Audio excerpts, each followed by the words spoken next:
Bonjour à tous, je suis Walter Thomas, je travaille pour l'Agence de développement économique de la région et je suis ravi de vous accueillir pour parler aujourd'hui d'innovation collaborative.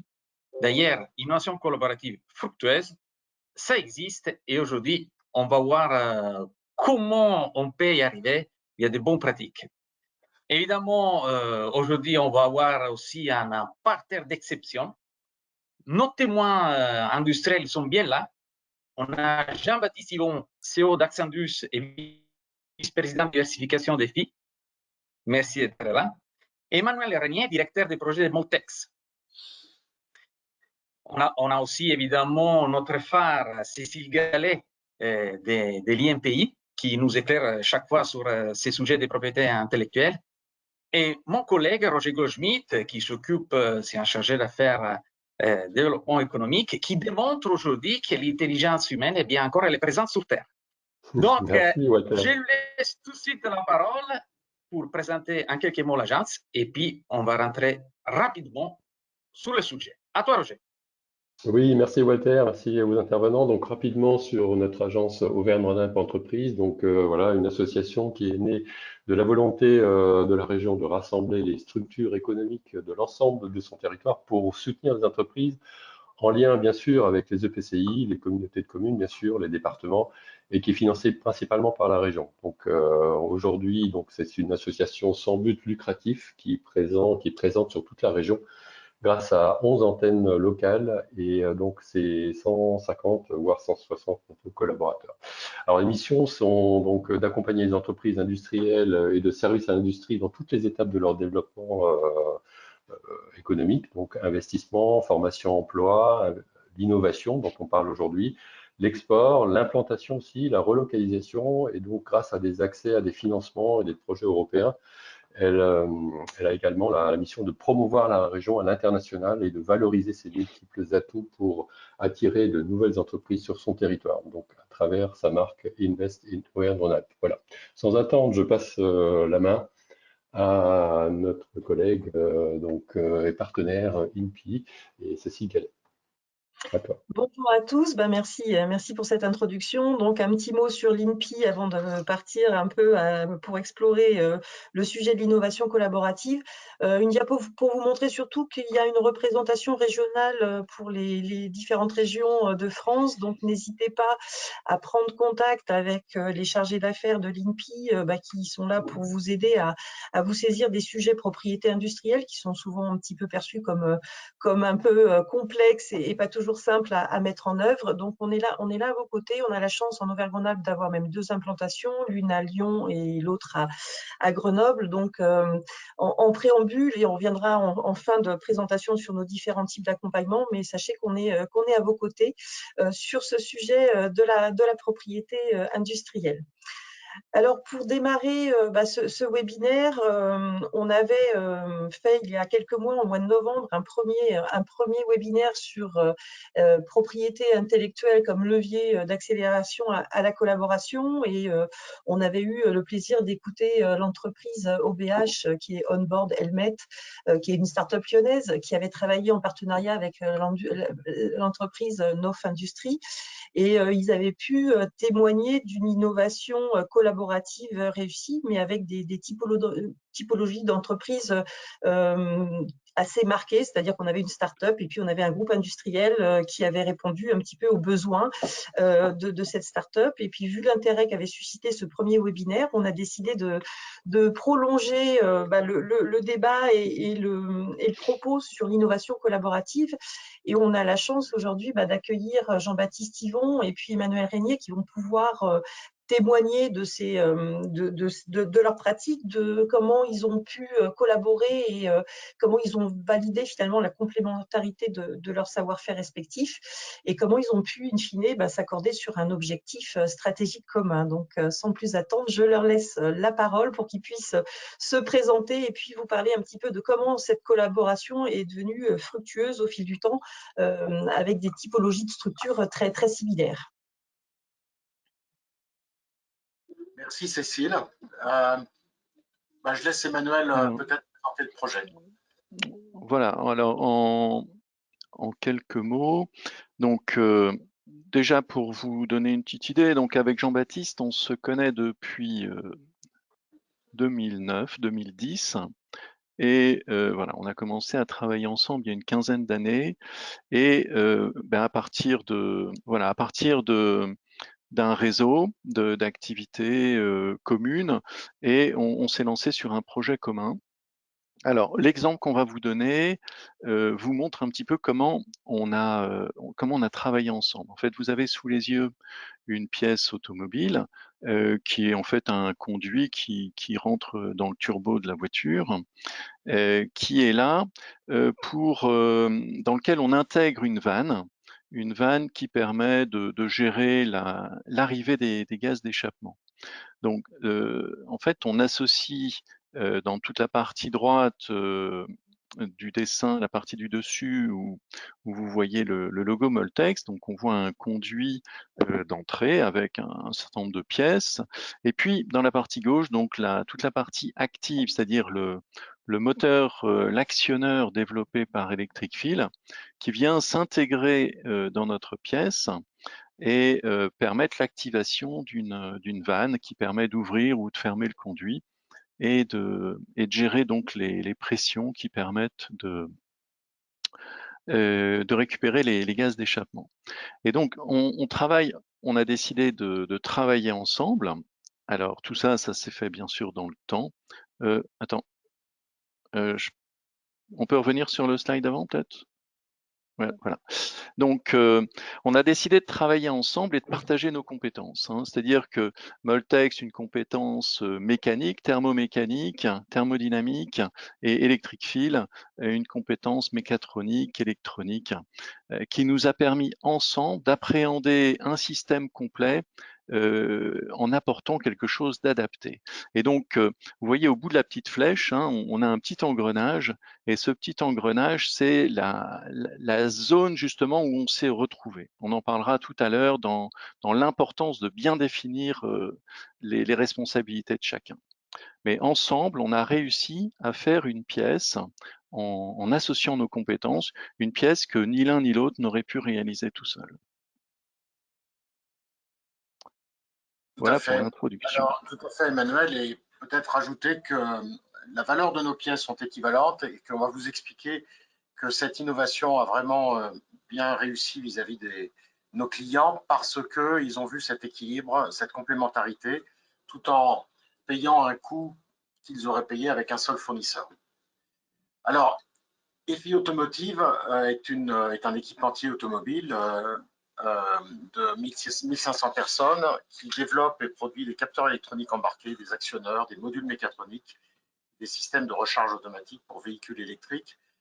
Nous sommes implantés donc en Europe, en Chine, à Wuhan et aux États-Unis, avec 90 ingénieurs en développement. Et vous avez ici, je ne vais pas les énumérer, les systèmes, les produits, les solutions que nous développons pour le marché, sachant que le virage de l'électrique a été pris à peu près il y a 10 ans et qu'on est aujourd'hui sur des solutions de capteurs pour les moteurs électriques et d'électronique de puissance. Et l'aventure avec Moltec nous a permis de développer une nouvelle famille de produits. Et voilà, c'est ça qu'on va raconter. Je pense qu'on n'aurait pas pu démarrer cette nouvelle famille de produits avec les actionneurs sans cette collaboration. Je passe la main à Emmanuel parce que le timing est court. Non. Oui, je crois qu'on est dans les temps quand même. Mais si on faut peut que tu ailles sur revenir... Moltec, Roger, il faut qu'on aille sur Moltec. Voilà. Donc Moltex, pareil, équipementier automobile, donc présent siège social en France, hein. Finalement, nos deux sociétés ont leur siège social en France, présent en Allemagne, en Chine, en Inde, aux États-Unis. Donc équipementier international, 400 millions de chiffre d'affaires, 1400 personnes, 60 ingénieurs. Donc nous travaillons pour différents types différents types de produits dans l'automobile, aussi bien pour les véhicules, les moteurs thermiques, les véhicules électriques et la pile à combustible. Et l'un des gros enjeux aujourd'hui dans l'automobile, c'est d'être présent un petit peu sur tous ces secteurs de façon à à gérer au mieux l'évolution qui en ce moment est extrêmement perturbante. Donc globalement, on produit essentiellement des pièces pour l'admission d'air dans les moteurs, pour le refroidissement des moteurs. On arrive à s'intégrer dans les moteurs hydrogène et piles à combustible. Bon, des pièces pour les moteurs électriques, des systèmes de refroidissement, des systèmes contacteurs de batterie, etc. Donc une diversité et donc beaucoup d'innovation aussi de notre côté. Voilà. Alors, quels ont été les atouts décisifs de cette collaboration? Premier point, on a surtout travaillé sur un circuit court, c'est-à-dire que ni l'un ni l'autre n'est fournisseur de l'autre société. Alors, on dit souvent des partenaires. Là, on était vraiment en partage de responsabilité, c'est-à-dire chacun prenait sa responsabilité commerciale, qualité, technique, garantie et logistique à son compte. Donc, ce qui évite derrière d'empiler les marges et que la société qui assemble finalement le produit prend un coefficient d'approche très bas, et ce qui fait que nos deux sociétés, en travaillant ensemble, fournissent un produit dont le prix de vente, qui n'empile pas les marges, est tout à fait compétitif. On a par principe décidé de partager la marge et d'être transparent sur les calculs de coûts des deux côtés, pour éviter qu'il y en ait un qui tire la couverture. Dès que vous avez un secret, bon, on essaye de prendre des marges de sécurité, de ne pas tout dire. Donc nous, on a tout mis à plat, et du côté, des deux côtés. Avec une volonté de partager la valeur ajoutée et le chiffre d'affaires. Vous avez vu que nos deux sociétés ont un chiffre d'affaires à peu près équivalent, et la valeur ajoutée de nos deux sociétés sur ce système-là sont identiques, sont équivalentes. Donc, un travail assez simple de définir explicitement l'interface, qui fait quoi, etc., le RASI. Mais ce qui marche très bien, c'est que dès le début de la relation, on a identifié qu'on était complémentaires. Et cette complémentarité fait que sur toute la vie du projet, vous allez voir, ce projet n'a duré que 2 ans, ce qui est énorme, ce qui est très court, je veux dire. Toute la vie du projet, ça s'est passé de manière très simple, parce qu'il n'y avait aucun chevauchement. Bien sûr, on est présent ensemble chez les clients. Bien sûr, on a une équipe qui tournait bien, avec des gens qui avaient vraiment envie de travailler, et toujours aujourd'hui. Et puis, l'innovation et l'ADN des deux sociétés.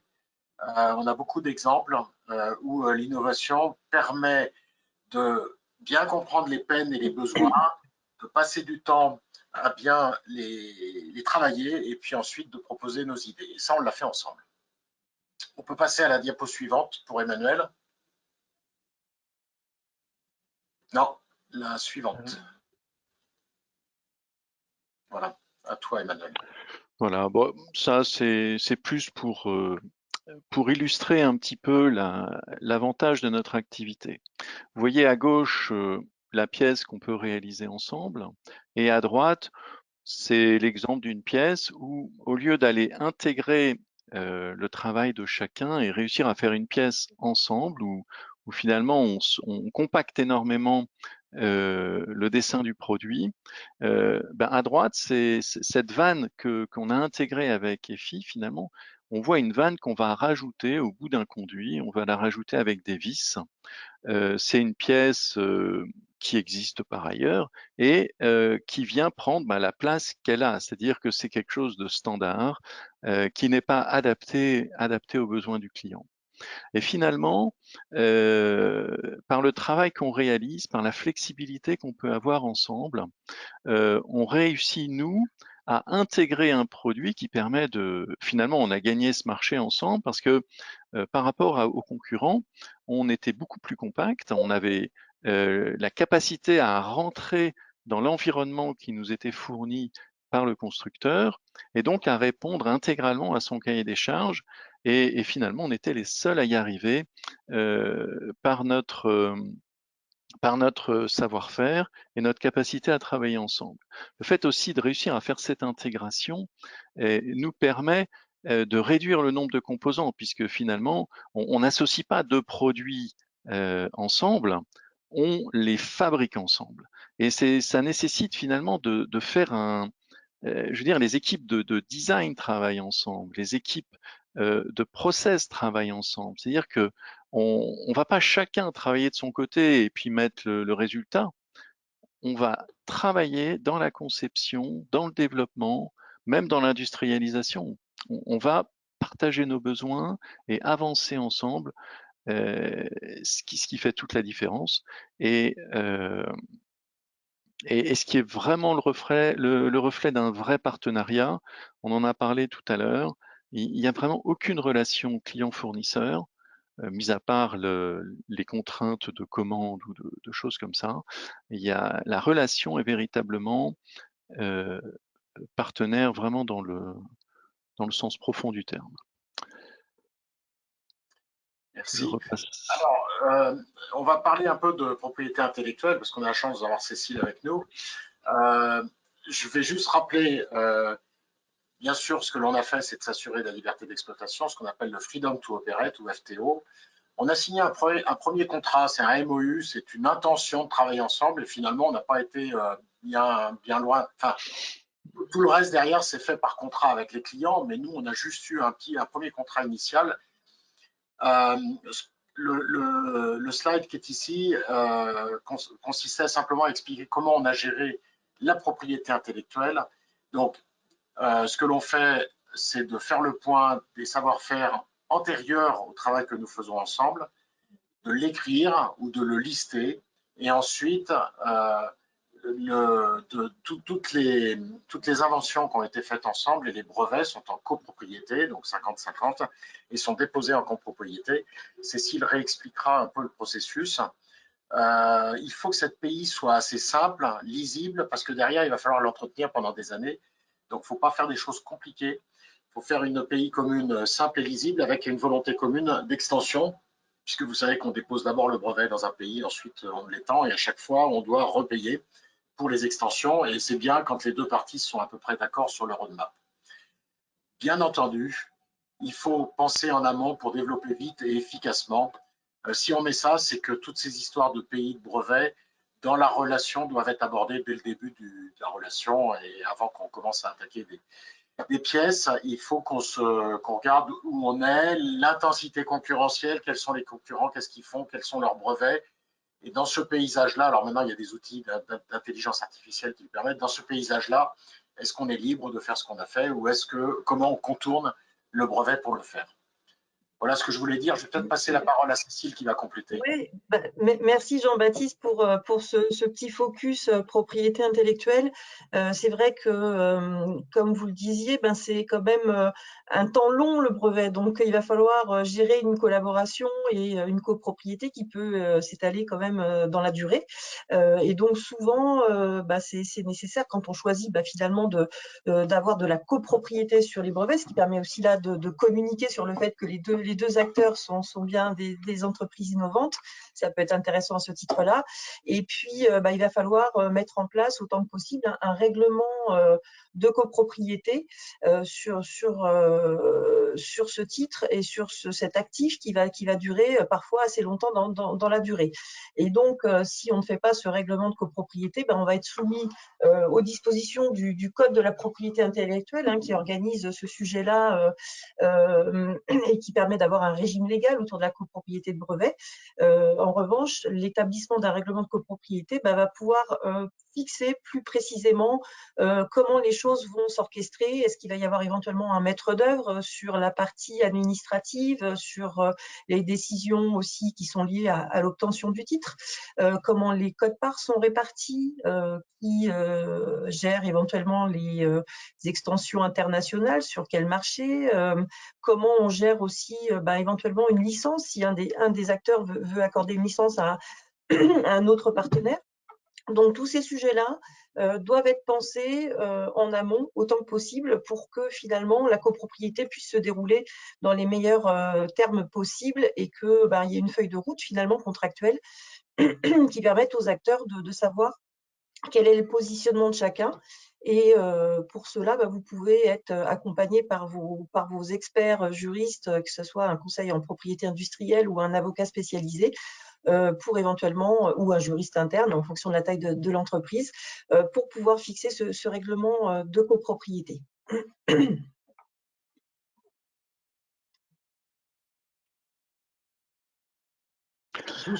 Juste une chose pour prenez votre temps, hein. On est bien dans les temps.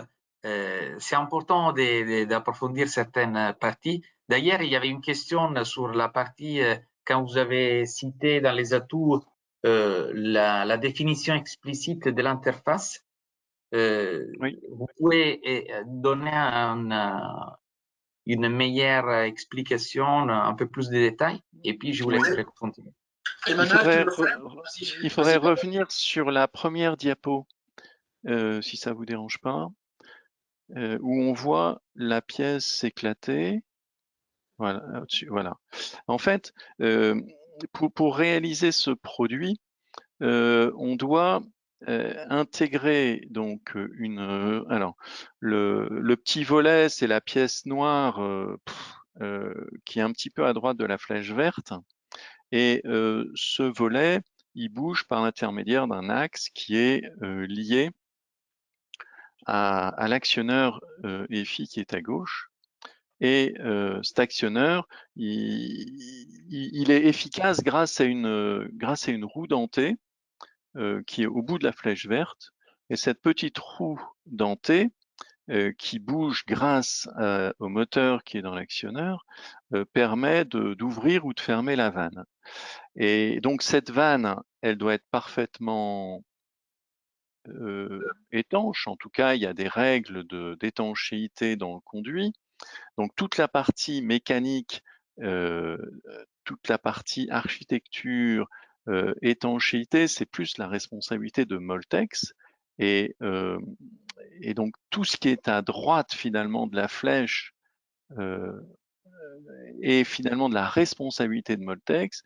Et à gauche, on vient intégrer la pièce EFI dans la pièce Moltex. Et le petit engrenage là qu'on voit était finalement l'interface, c'est-à-dire que le travail d'EFI s'arrêtait à la définition de cet engrenage qui permettait d'avoir une position du volet mesurée par l'actionneur. Et c'est quelque chose. Et l'actionneur fait toute la partie électrique et transmission de l'information dans le véhicule. Là, donc la pièce qui est à gauche, où il y a marqué EFI, dedans il y a de l'électronique, il y a un moteur. Donc le moteur est commandé par l'électronique du véhicule et il renvoie des informations électroniques du véhicule. Donc on voit qu'il y a une interface à la fois, donc cette roue crantée représente cette interface, et entre une pièce, ce conduit et toute la richesse là, des vannes, et puis la partie actionneur. Donc, on comprend bien effectivement l'intérêt d'une gestion et d'une clarification de l'interface. Je vous laisse continuer sur les bonnes pratiques. Oui, alors, les bonnes pratiques. Donc, bon, l'illustration est ce qu'elle est. C'est juste pour dire, vous voyez, on a le même modèle, le même modèle féminin, la même femme a donné, voilà, elle a permis de faire deux jolis tableaux. Hein, l'un de Léonard de Vinci, l'autre de Lorenzo di Credi. Ils n'ont pas la même notoriété, ils n'ont pas la même.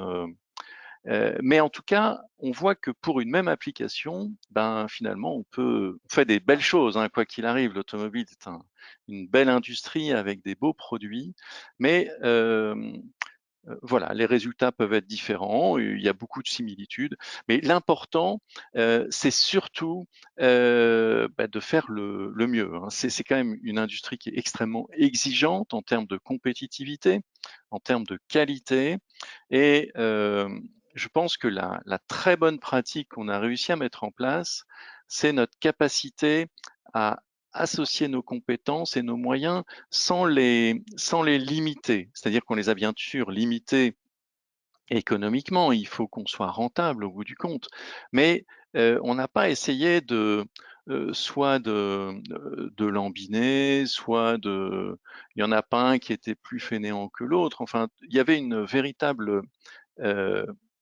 énergie, un enthousiasme à travailler ensemble et qui s'est aussi développé dans le temps.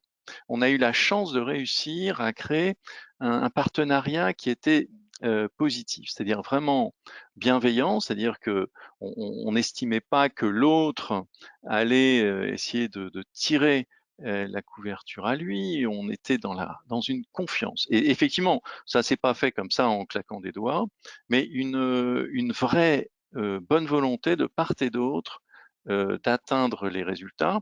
Et puis aussi, je pense qu'on s'est toujours dit les choses quand il y avait des difficultés ou des choses pas faciles. Et des besoins aussi, parce qu'on peut avoir besoin d'une certaine rentabilité, on peut avoir besoin, et je pense que ce que disait tout à l'heure Jean-Baptiste était très important, c'est-à-dire qu'il faut une grande transparence de façon à comprendre la situation de l'autre et à faire en sorte déjà de s'en soucier, et puis d'essayer de trouver des solutions ensemble, parce que on parlait de négociations commerciales, etc. L'importance d'aller ensemble voir un client avec une stratégie définie et des besoins connus de chacun, de façon à essayer d'atteindre les besoins de chacun. Donc on a parlé de l'interface, on a essayé de l'expliquer, mais plus l'interface est fin et définie, et moins on se marche sur les pieds, et moins on risque de voilà, parce que même un petit interface comme ça d'une roue dentée, ça suffit à créer des tas de problèmes, hein, parce que pour peu que la roue permette pas à la vanne d'arriver au bon endroit pour être étanche, bah hop, ça y est, qui est responsable de quoi, etc. Et donc beaucoup de bonne volonté, beaucoup de volonté de résoudre les difficultés et les problèmes. Et puis je sais plus ce qui restait en dessous là, si on peut revenir à la dernière diapo. Voilà, prendre soin des intérêts de chacun, et puis voilà, être capable de s'adapter. Voilà. En tout cas, Ouais. vas-y Jean-Baptiste. Non, ce que je voulais dire, c'est que la confiance est le nerf de la guerre. Et la confiance fait que ça marche ou que ça marche pas. Alors, comment on crée la confiance? On la crée par un cadre, donc le RASI qui fait quoi, etc. Une ambiance de travail, une ambiance de relation, une transparence et une sincérité dans l'ensemble de la relation. Et ce dernier slide de notre collaboration explique qu'en fait, on a développé ce produit en 2 ans, ce qui est assez court, hein, pour l'automobile. En plus, ça s'est fait en période de Covid, avec un démarrage série en juillet 2022. On a fait la prise de marché en distance pendant le confinement avec un travail en ligne. Donc en plus, on avait cette difficulté de faire ça avec beaucoup de réunions à distance. On parle d'un projet avec un chiffre d'affaires annuel de 25 millions d'euros, une compétence qui est clairement reconnue par les clients qui sont prêts à travailler avec 2 sociétés par rapport à d'autres concurrents plus gros. Cette confiance permet d'avoir de nouveaux projets. Il y a eu ensemble, là on en a cité un, mais il y a eu 6 projets réussis en commun, qui ont permis à chacune des sociétés de franchir un cap dans son développement. Et moi qui porte actuellement la diversification chez EFI, je peux vous dire que pour passer de l'automobile à d'autres secteurs, ce réflexe de dire je m'adosse à un partenaire avec qui je peux avoir confiance, qui a le même ADN, et ensuite on travaille de manière partenariale, c'est vraiment ça me semble vraiment être un atout, et c'est un peu le rétexte que l'on a avec Emmanuel, que je remercie pour cette présentation commune. Je pense que nous avons fini de notre côté, mais... Alors, merci Jean-Baptiste. Alors justement, à propos de RACI, vous en parliez il y a un instant.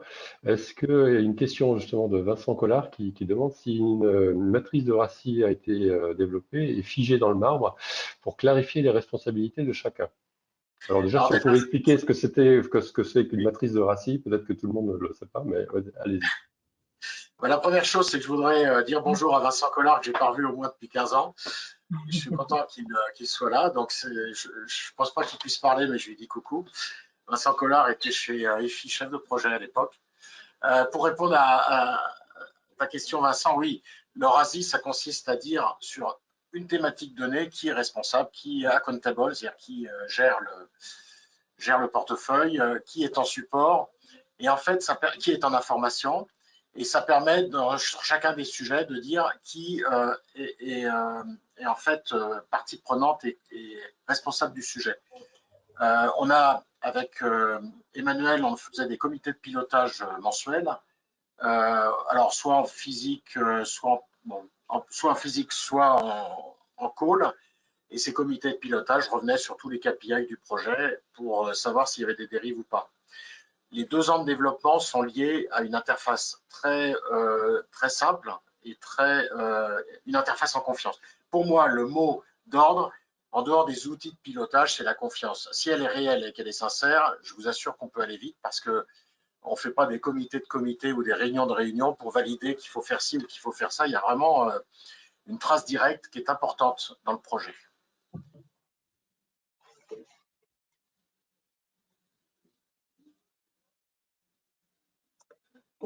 Alors, pour parler aussi des bonnes pratiques côté propriété intellectuelle, c'est vrai que dans les phases amont de la collaboration, on peut mettre en place certaines actions, certaines pratiques assez simples, mais qui permettent de cadrer les choses et de mettre de la sécurité aussi autour du projet collaboratif. Ça commence déjà par préserver le secret. Donc, en amont, on peut poser des mentions confidentielles sur les documents qu'on utilise. On peut aussi faire signer des accords de confidentialité bien ficelés pour que chaque partie puisse engager aussi la confidentialité et éviter les divulgations qui pourraient nuire ensuite à la mise en place d'une protection par le brevet d'invention. Donc ça, c'est un premier point. Et puis, on peut aussi formaliser et dater.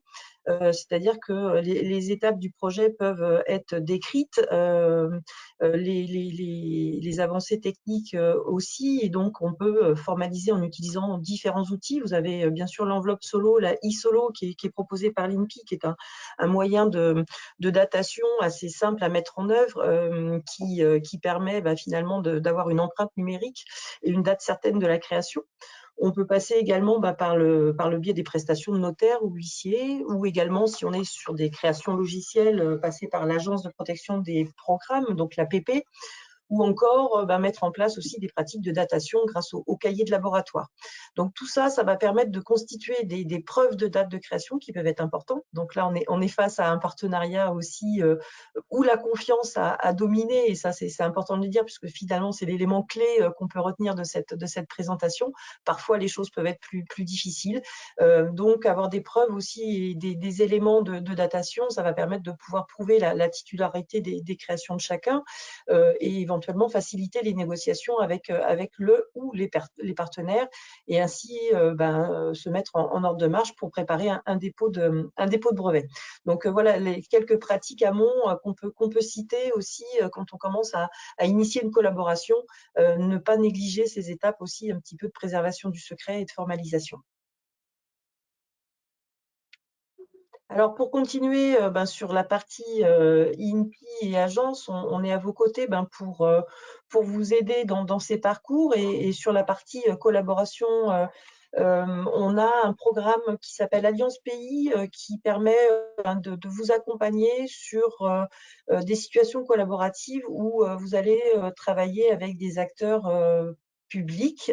Donc, c'est pas toujours les formats, les attendus, etc., sont pas forcément les mêmes quand on est un acteur public et quand on est un acteur privé. Et des fois, il faut aider un petit peu à cette combinaison finalement d'approches assez différentes et assez contrastées.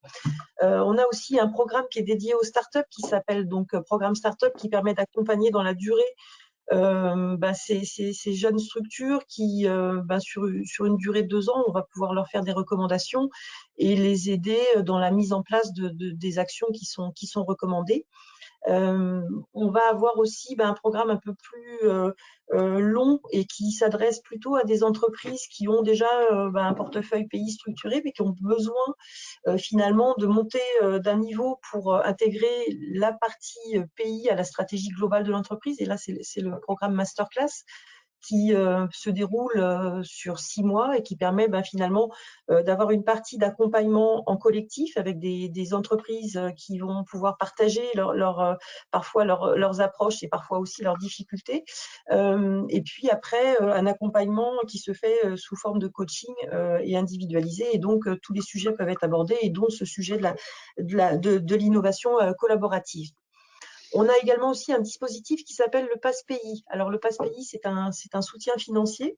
Une entreprise, une PME française peut disposer de 3 Pass Pays dans sa vie d'entreprise, avec un plafond d'aide qui est à 5 000 € et qui va permettre finalement à l'INPI de prendre en charge une partie des factures de certains types de prestations. L'idée, c'est de mettre le pied à l'étrier pour les entreprises qui veulent faire des actions de propriété industrielle, mais qui manquent parfois un petit peu de revenus pour ces sujets-là. Donc, on est là pour soutenir financièrement aussi les entreprises sur ces aspects. Et puis, on a aussi des outils de cartographie, des inventions brevetées, qui permet parfois aussi d'avoir une meilleure lisibilité des paysages concurrentiels et technologiques, et puis de pouvoir ainsi adapter sa stratégie d'innovation. Et puis, on a aussi des diagnostics. Donc là, encore une fois, en fonction de la maturité de l'entreprise, on peut utiliser le pré-diagnostic qui permet de faire un premier état des lieux pour une entreprise qui avance sur ces sujets et qui a besoin d'avoir aussi certaines recommandations en fonction de ses ressources, de ses projets et de sa typologie de structure. Et puis enfin, on a le dispositif empreinte pays qui là donne une photographie des pratiques. Là, c'est pour les entreprises un peu plus matures, mais qui permet d'avoir un instant T finalement comment elles se positionnent au niveau des sujets de la propriété industrielle et quelles sont ces marges possibles de progression sur ces sujets pour essayer d'avoir des verrous juridiques qui viennent compléter éventuellement les verrous technologiques qu'elle peut avoir mis déjà face à ses concurrents et pour pouvoir garder le plus longtemps possible son avantage concurrentiel. Donc voilà pour la partie INPI sur les dispositifs d'accompagnement. Surtout, vous avez la slide, on va vous fournir de toute façon les slides qui sont présentés aujourd'hui. Elles seront envoyées à tous ceux qui ont participé, qui écoutent ce webinaire. Mais le mot d'ordre, c'est surtout n'hésitez pas à nous contacter si vous avez des questions, si vous avez des besoins. On est là pour aider les PME à se saisir de ces sujets au mieux. Très bien. Alors aussi, autre point, je voulais simplement marquer le fait que quand on fait de l'innovation, en général, on a des études qui le montrent, les entreprises qui innovent vont plus à l'international que les entreprises qui n'innovent pas. Donc, c'est un point important par rapport à l'export et à l'internationalisation. Donc, on a des correspondants INPI qui sont sur toutes les grandes régions du monde. Ces personnes de l'INPI sont en général hébergées par les ambassades de France sur ces territoires. Et elles peuvent aider les PME françaises justement dans ces démarches d'extension pour leur parler un peu des caractéristiques de ces régions et aider là aussi les entreprises à mieux se développer sur ces marchés à l'international. Comme je vois qu'on est en… Ah non, pardon. Oui, vous avez du temps. Non, mais allez-y, vous avez du temps, Jean-Baptiste. Non, je voulais savoir, moi je ne vois pas le chat, Walter. Est-ce qu'il y a des questions sur le chat auxquelles on puisse répondre avec Emmanuel? Oui, vous aurez le temps de répondre. D'ailleurs, moi-même, j'en ai quelques-unes. D'accord. Donc, à tout à l'heure, hein, je ne vais pas être long.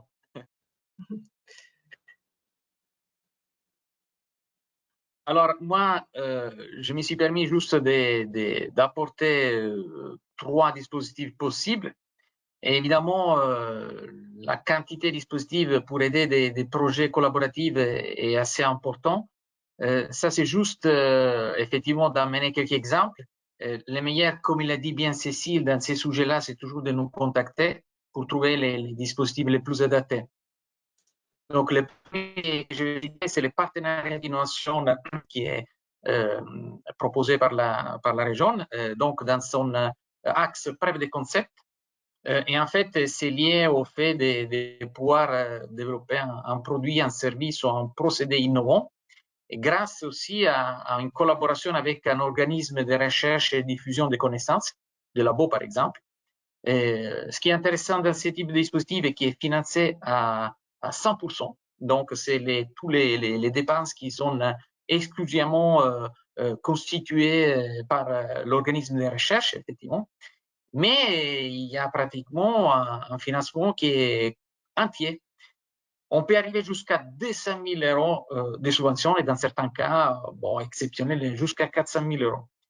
C'est un dispositif tout à fait intéressant parce qu'on peut arriver à avoir des preuves de concept donc dans une échelle TRL plutôt petite, de DA5, et qui est intéressant pour voir si on arrive à mener des résultats sur des choses un peu plus en amont. Le deuxième que je me permets de présenter, c'est les mêmes partenaires d'innovation, mais cette fois-ci plutôt dans la partie prototype fonctionnel. Encore une fois, effectivement, c'est une collaboration avec un organisme de recherche et diffusion des connaissances. Mais cette fois-ci, ce qu'on peut remarquer, que l'étendue de dépenses, c'est un peu plus petit parce qu'on est aussi dans un niveau d'ETRL plus bas, donc plus haut, donc des 6 à 8, donc on est vers la fin justement de la mise en place de produits, de services ou de procédés innovants. Les coûts éligibles peuvent être effectivement dus à celle de l'organisme de recherche, mais il y a aussi une partie qui peut être dédiée au coût des conseils d'appui au projet d'innovation pendant sa réalisation. On a des dépenses qui peuvent être éligibles de 10 000 à 100 000 euros. Et effectivement, la subvention dépend aussi de la typologie du projet, si était effectivement suivi par un pôle de compétitivité ou pas. Donc, on rappelle bien les partenaires d'innovation, preuve de concept et prototypes fonctionnels. Et pour des projets de plus grosse ampleur, on a l'IDEMO régional, hein, des projets collaboratifs de R&D qui fait partie du dispositif France 2030. C'est des projets qui englobent quand même une échelle TRL assez large, de 4 à 7, et avec des dépenses qui peuvent aller d'1 million jusqu'à 4 millions d'euros prises en compte dans ce type de projet. On parle effectivement des projets à forte valeur ajoutée, donc de développement des produits, services qui soient vraiment à forte valeur ajoutée et dans lesquels ils sont impliqués au moins des entreprises, dont une PME ou un ETI, et avec effectivement un organisme de recherche aussi. Les prestations éligibles, elles peuvent prendre en compte beaucoup de choses, hein, les coûts des personnels, les coûts des instruments, du matériel, des recherches. Il y a vraiment un certain nombre de prestations qui peuvent être mises en compte. Et le montant de l'aide, effectivement, dépend aussi de la nature des acteurs, si c'est une PME, si c'est une ETI. Voilà, il y a des coûts qui sont financés avec des pourcentages qui sont différents. Et cet appel à projet à perte est ouvert jusqu'à en fin d'année avec des relevés qui sont semestriels. Donc, on a présenté 3 dispositifs, il y en a bien beaucoup encore disponibles et de ce point de vue, n'hésitez surtout pas pour tout ce qui concerne des questions pour la propriété intellectuelle à contacter plutôt l'INPI ou pour d'autres projets à contacter l'agence. Alors, je pense que maintenant est venu le moment des questions. Hein. Je n'en vois aussi qui, en fait, ils apparaissent. Je me permets de faire la première, vu que j'ai la parole. Il y a une question, alors je ne sais pas qui va répondre, qui est le plus préparé, probablement Cécile. Alors, on demande si avez-vous une guide de bonnes pratiques pour le dépôt des logiciels via un e-solo? Alors, on peut effectivement, il y a des bonnes pratiques puisqu'en fait, certains éléments du logiciel peuvent être protégés par le droit d'auteur. On pense au code source, au code objet, la documentation associée. Donc, c'est toute cette description effectivement qui peut être nécessaire de bien formaliser. Je vais renvoyer chez nos collègues de l'APP, qui est l'Agence de protection des programmes, qui a un site qui est assez nourri, où il y a beaucoup de choses justement sur la préparation des protections. Ça peut être une bonne ressource documentaire sur ce sujet pour préparer la formalisation de ces dépôts. Vous pouvez aussi nous contacter, puis on peut refaire un point pour vous redonner un petit peu effectivement les bonnes pratiques sur ce sujet en fonction des spécificités. Et puis pensez aussi ne pas oublier la marque sur les logiciels, qui peut être aussi un élément de protection qui peut être tout à fait important pour communiquer aussi sur votre outil logiciel. Merci Cécile. Moi, juste après laisser la parole à Roger pour d'autres questions, j'en avais une qui quand même était sûrement sur le bout de lèvres de tout le monde.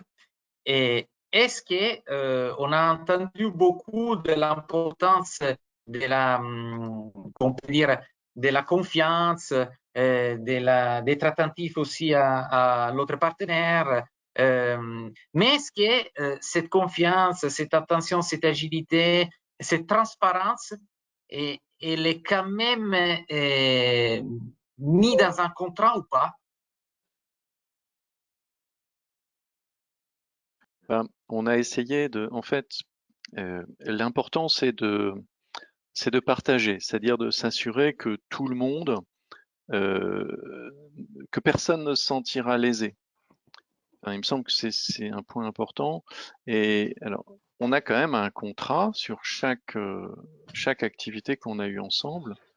On a mis par écrit ce qu'a expliqué Jean-Baptiste tout à l'heure, que chacun est responsable de la partie commerciale, logistique, qualité, et ça signifie en fait que il n'y a pas de... si on a un problème qualité, c'est celui qui va avoir le problème, enfin, c'est la partie qui aura la responsabilité du problème qui sera responsable financièrement de cette activité-là. Commercialement, on a pris aussi le parti que on négociait ensemble avec le client, c'est-à-dire que chacun exprime son besoin et on essaye de l'obtenir ensemble. Et on partage ce qu'on a récupéré. C'est aussi pour ça que c'est important d'essayer de partager la valeur ajoutée, d'essayer de partager le chiffre d'affaires, parce que, ben, mettons qu'on réussit à obtenir, je sais pas, 5 € d'augmentation, ben, on va faire en sorte que chacun obtienne ce qu'il a exprimé comme besoin. Alors, et ça, on l'a exprimé dans un contrat en partageant bien les responsabilités de chacun et le rôle de chacun. Ça nous a pris du temps d'ailleurs, parce que on dit que c'est la bienveillance, c'est le travail en commun. C'était quand même compliqué, hein. C'était pas, c'est pas toujours, c'était pas forcément toujours facile. Mais en fait, c'est quand même si c'est pas facile, c'est de se dire j'essaye d'atteindre cet objectif commun. Et puis on a quand même des bases communes, des bases qu'on a essayé. C'était un peu les valeurs hein, dont parlait tout à l'heure aussi Jean-Baptiste. C'est on essaye d'avoir un comportement,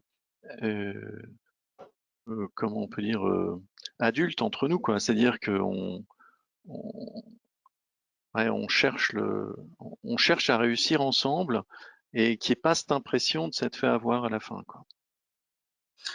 Oui, alors bien sûr, il y a toujours eu, il y a eu des difficultés, mais à chaque fois, on sentait qu'il y avait cette volonté de trouver des solutions. Je ne sais pas comment, c'est peut-être un peu hors contexte ou difficile à raconter, mais la volonté de trouver des solutions des deux côtés et d'aider l'autre à en trouver nous a permis d'avancer. Et je pense que c'est intéressant de le dire parce que ça a marché dans ce cadre-là.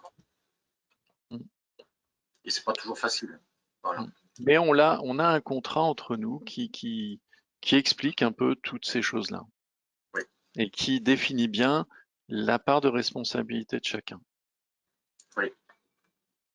Moi j'avais une question un peu d'un point de vue organisationnel. On est face quand même à deux structures importantes et j'imagine que c'est une affaire d'équipe aussi entre les deux sociétés. Et j'imagine qu'il n'y a pas non plus que vous deux qui étiez effectivement donc à la manœuvre. Donc qu'est-ce que ça représente en termes d'équipe autour justement par exemple de ce projet de part et d'autre de vos deux sociétés? Est-ce que vous avez une idée en gros du nombre de personnes qui ont collaboré, qui ont interchangé, ou comment ça s'est passé d'un point de vue organisationnel, on va dire?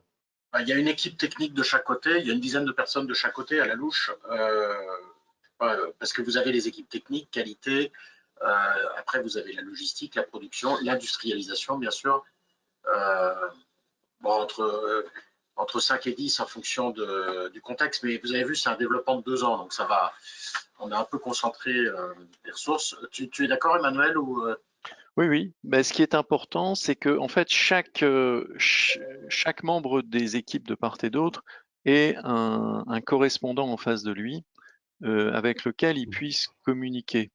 C'est-à-dire que bah, tout ce qui va être la qualité, il y aura une personne de part et d'autre et ils font chacun partie de leur équipe et ils ont aussi des communications entre eux et à chaque fois on essaie d'avoir un binôme qui travaille ensemble. parce qu'on a aussi la safety. toutes nos pièces sont ISO 26262, donc la safety, c'est la sécurité. Il faut tout un tas de travail, beaucoup de travail papier d'ailleurs, pour s'assurer qu'on travaille sur des pièces conformes et safe. Voilà, il y a les équipes développement qualité commerciale, bien entendu. Donc, il y a un binôme commercial, un binôme chef de projet, un binôme CAO, et binôme technique. Et c'est ça qui s'est bien passé. Mais ce n'est pas le fruit du hasard. C'est parce que à la tête des deux entreprises, il y avait une volonté d'avancer. Merci. Voilà. Donc, il y a eu bien un travail quand même très important de préparation à ces collaborations, de définition des rôles de chacun, et j'imagine aussi des communications auprès des équipes, de l'importance et du niveau des collaborations qu'on a avec l'entreprise, avec des messages peut-être forts sur l'envie de collaborer, sur l'ouverture, sur l'échange et sur la responsabilité de chacun, j'imagine. Oui, tout à fait. Il y a eu des choses écrites, mais ce qui reste, c'est la manière qu'on a de résoudre des problèmes et la manière qu'on a eu de collaborer. Mais oui, il y a un contrat qui régentait les comités. Je parlais de comités de pilotage, donc après, il y avait des réunions au niveau des deux CEO régulières. Les salons étaient faits ensemble. Il y a eu pas mal de... Ce qui était défini, c'est toutes les rubriques qui étaient réalisées ensemble. Après, concrètement, ça se fait un peu sur le tas hein, aussi, c'est-à-dire que on a décidé de partir ensemble sur un projet et puis on a construit aussi la relation en même temps qu'on faisait notre développement. On n'a pas préparé avant et puis ensuite on est parti. On a décidé de partir et puis on a décidé de régler nos problèmes au fur et à mesure qu'on les rencontrerait. Et donc, juste d'un point de vue un peu plus propriété intellectuelle, concrètement, il y a plusieurs enjeux, on l'a vu avec Cécile, même les renouvellements ou des choses qu'il faut faire. Là, si j'ai bien compris, il y a quand même une partie qui était une copropriété des titres. Oui. Comment concrètement, est-ce qu'il y a une personne, un cabinet, comment on gère tout ça? Il y a un responsable propriété intellectuelle dans les deux sociétés. Et vous savez, c'est assez simple. Quand on est en série sur un produit, on ne se pose pas trop la question des extensions. Le problème des extensions se pose quand vous avez une société, quand la collaboration conduit à un produit qui n'est pas encore en série ou qui. Et dans ce cas-là, on se dit on y va pas, on paye pas. Mais là, quand on est sur un chiffre d'affaires de 25 millions d'euros, qui est récurrent parce que bon, ça dure pendant des années, tant qu'on produit et qu'on livre, on a intérêt de se protéger par le brevet et on le fait en copropriété. Voilà.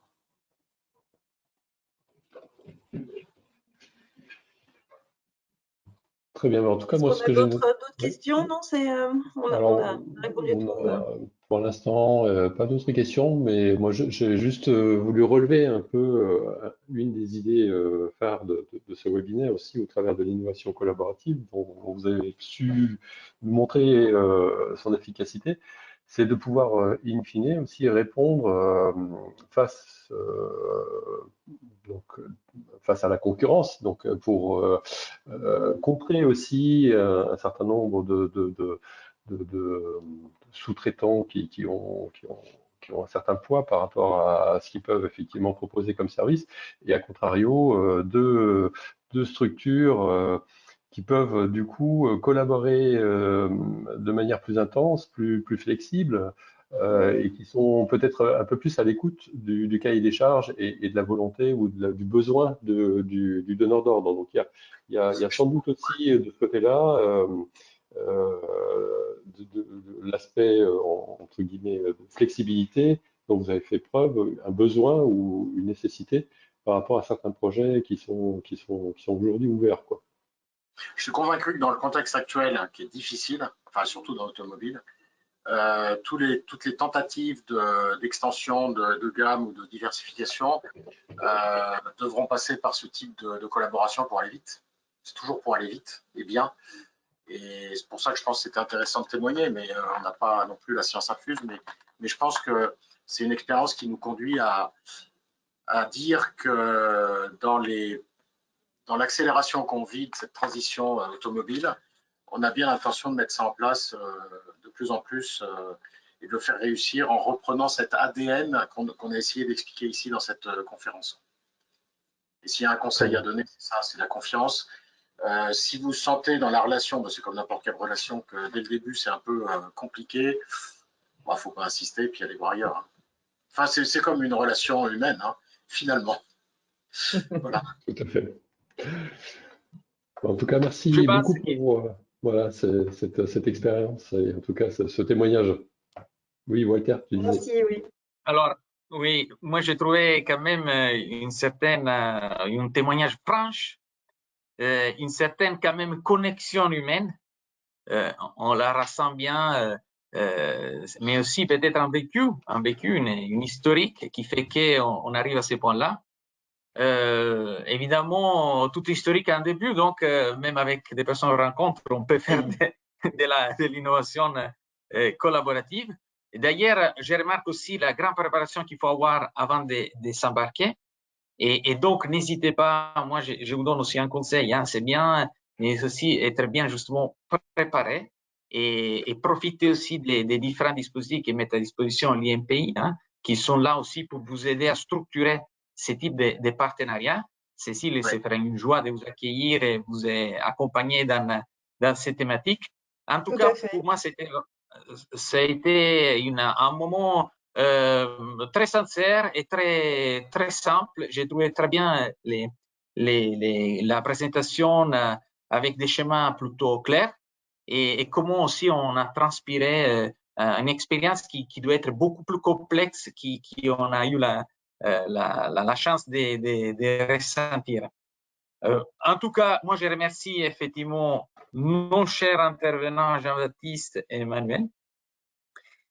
Évidemment, notre phare, Cécile, qui est toujours à disposition pour toutes questions sur la propriété intellectuelle, et puis Roger, hein, qui est toujours là pour apporter son intelligence, qui n'est pas artificielle mais humaine, encore là. Et de ma part, je vous souhaite une bonne journée, mais surtout, n'oubliez pas, c'était juste un début, la deuxième série, la série continue. L'innovation collaborative, comme on l'a bien entendu, ça va être le futur. Les temps sont difficiles. Mais sachez juste une chose, vous n'êtes pas seul. Voilà. Parfait, Walter. Merci beaucoup. Eh ben, merci. Et merci à tous. N'hésitez pas. Tout le monde est là pour se tenir bien droit vers le futur. À la prochaine. C'est important de dire ça. Merci. Eh ben, merci pour votre invitation et bonne semaine.